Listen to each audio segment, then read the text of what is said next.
नमस्कार दोस्तों, आप सभी कैसे हैं। उम्मीद करती हूँ आप सभी लोग अच्छे होंगे, परिवार आपके सभी सुखी होंगे। मैं अपने पहले वीडियो में बता चुकी हूँ कि हरितालिका तीज व्रत का महत्व क्या होता है और इसकी तिथि क्या है, ये सब मैं पहले बता चुकी हूँ। आज मैं सुनाऊंगी हरितालिका तीज की कथा। हिंदू धर्मशास्त्रों के अनुसार हरितालिका तीज की यह पौराणिक कथा भगवान शिव जी ने ही माँ पार्वती को सुनाई थी। इस कथा में शिव जी ने माँ पार्वती को उनका पिछला जन्म याद दिलाया था। हे गौरा, पिछले जन्म में तुमने मुझे पाने के लिए बहुत छोटी उम्र में कठोर तप और घोर तपस्या की थी। तुमने ना तो कुछ खाया और ना ही कुछ पिया, बस हवा और सूखे पत्ते चबाए। जला देने वाली गर्मी हो या कंपा देने वाली ठंड, तुम नहीं हटी। शंकर भगवान जी पार्वती माता को बताते हैं कि चाहे वो धूप थी, गर्मी थी, कड़कड़ाहट वाली गर्मी, फिर भी तुम किसी भी चीज़ से नहीं हटी और तुम अपना तपस्या करते रही, डटी रही अपनी तपस्या में। बारिश में भी तुमने जल नहीं पिया।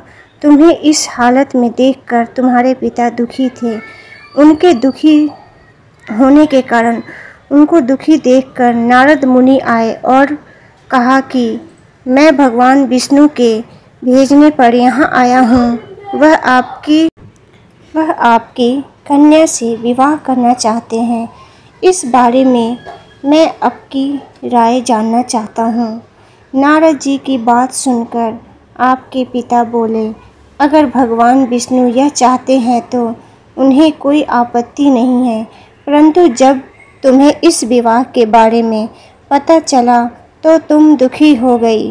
तुम्हारी एक सहेली ने तुम्हारे दुख का कारण पूछा तो तुमने कहा कि मैंने सच्चे मन से भगवान शिव का वरण किया है, किंतु मेरे पिता ने मेरा विवाह विष्णु जी के साथ तय कर दिया है। मैं विचित्र धर्म संकट में हूँ। अब मेरे प्राण त्याग देने हैं। अब मुझे अपने प्राण त्याग देने के अलावा और कोई उपाय नहीं बचा है। तुम्हारी सखी बहुत ही समझदार थी।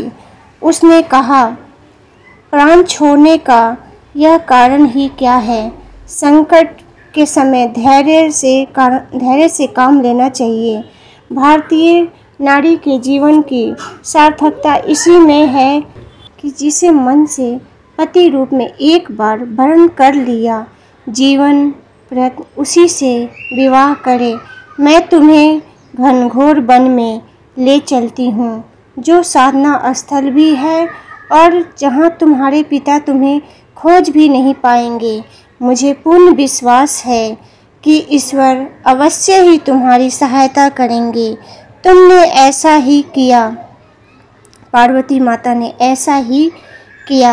और जब पार्वती माता से शंकर भगवान बोले, तुम्हारे पिता तुम्हें घर में ना पाकर बड़े चिंतित और दुखी हुए। इधर तुम्हारी खोज होती रही, उधर तुम अपनी सहेली के साथ नदी के तट पर एक गुफा में मेरी आराधना में लीन रहने लगी। तुमने रेत के शिवलिंग का निर्माण किया। तुम्हारी इस कठोर तपस्या के प्रभाव से मेरा आसन हिल उठा और मैं शीघ्र ही तुम्हारे पास पहुंचा और तुमसे वर मांगने को कहा। तब अपनी तपस्या के फलीभूत मुझे अपने समक्ष पाकर तुमने कहा, मैं आपको सच्चे मन से पति के रूप में वरण कर चुकी हूँ। यदि आप सचमुच मेरी तपस्या से प्रसन्न होकर यहाँ पधारे हैं तो मुझे अपनी अर्धांगिनी के रूप में स्वीकार कर लीजिए। हर हर महादेव, जय गौरी शंकर की जय।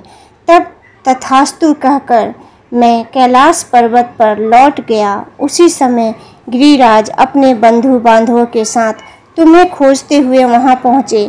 तुमने सारा वृत्तांत बताया और कहा कि मैं घर तभी जाऊंगी अगर आप महादेव से मेरा विवाह करेंगे। तुम्हारे पिता मान गए और उन्होंने हमारा विवाह करवाया। अतः हे पार्वती, इस व्रत का महत्व यह है कि मैं इस व्रत को पूर्ण निष्ठा से करने वाली प्रत्येक स्त्री को मनवांछित फल देता हूँ। इस पूरे प्रकरण में तुम्हारी सखी ने तुम्हारा हरण किया था, इसलिए इस व्रत का नाम हरतालिका व्रत हो गया।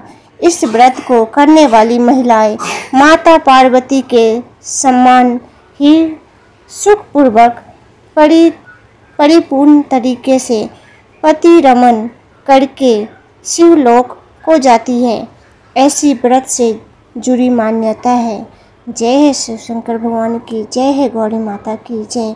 हे शिव शंकर भगवान, गौरी माता सबको सदा सुहागन रखना और सभी पति पत्नी को हमेशा साथ रखना, सुखी रखना। और उम्मीद करती हूँ आप सभी को यह कहानी अच्छी लगी होगी। मिलती हूँ अपनी अगली वीडियो में। तब तक के लिए आप सभी को हर हर महादेव, जय गौरी शंकर, हैप्पी हरतालिका तीज। आप सभी को हरतालिका तीज की बहुत बहुत शुभकामनाएं।